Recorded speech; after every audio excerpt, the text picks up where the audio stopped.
តរត់ចេញពីភាពស្មុគស្មាញហើយទៅលំហែអារម្មណ៍នៅកំពតរយៈពេល1 2 ថ្ងៃជាមួយខ្ញុំ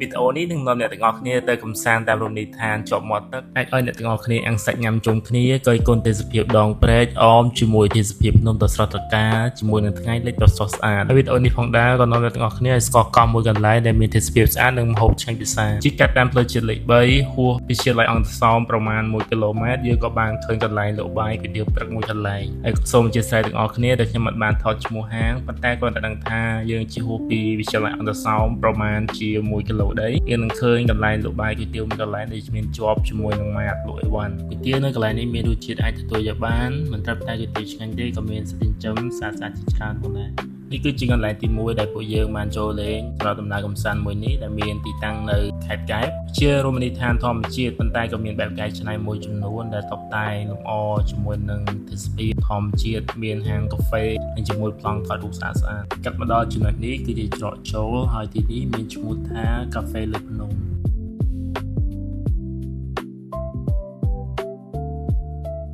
បន្ទាប់ពីបានដើរមើលមួយជុំក៏ឃើញមានការតុបតែងប្លង់ថតរូបស្អាតៗជាច្រើនជាមួយនឹងធម្មជាតិសម្រាប់បងប្អូនណាដែលចូលចិត្តការថតរូបទីនេះខ្ញុំរីកមិនមែនទេដោយសារតែមានការតុបតែងជាមួយនឹងធម្មជាតិដ៏ស្រស់ស្អាត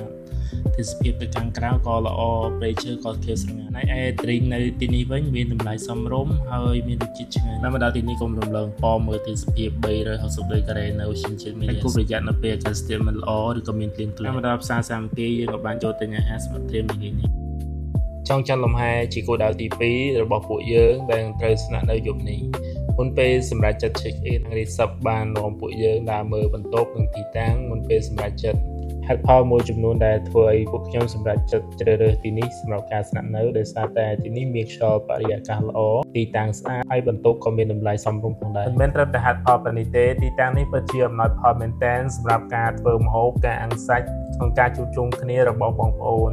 មិនថាជាក្រុមការងារមិត្តភ័ក្តិឬក៏ជាក្រុមគ្រួសារសាកស្រមៃមើលពេលវេលាមួយដែលអ្នកទាំងអស់គ្នាអាចចំណាយពេលវេលាជាមួយក្រុមគ្រួសារឬក៏មិត្តភ័ក្តិស្រូបយកខ្យល់បរិយាកាសល្អបរិសុទ្ធជាមួយទេសភាពដ៏ស្រស់ស្អាតជាពិសេសការដែលអាចទទួលទានគ្រឿងសមុទ្រស្រស់ៗដែលបានអាំងដោយខ្លួនឯង